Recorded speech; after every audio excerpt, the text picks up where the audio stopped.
tayo sa Janhei. Tayo ay magtatanim ng Benguet Pine seedlings. Ang mga empleyado ng Janhei ay magtatanim sila bukas ng Benguet Pine.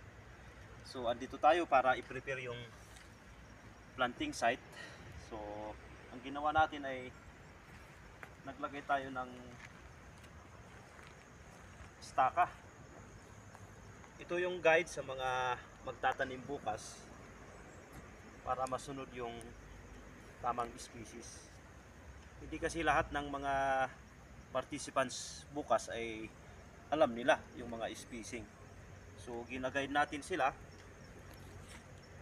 sa pamamagitan ng paglagay ng stick or sticking dito sa planting site na ito.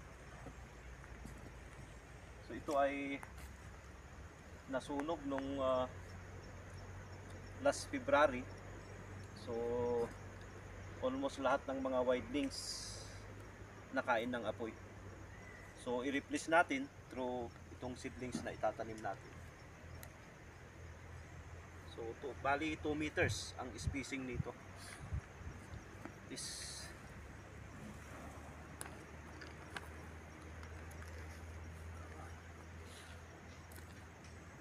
Pag yung mga participants dito nila itatanim. Isa dito, tapos isa dito, and then isa dito. At least maganda yung kanyang spacing na sunod. So ito yung mga sticks na nailagay natin dito sa planting site.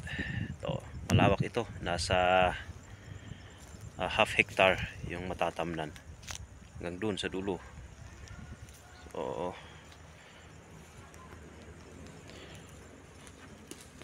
yun, ito mga sticks.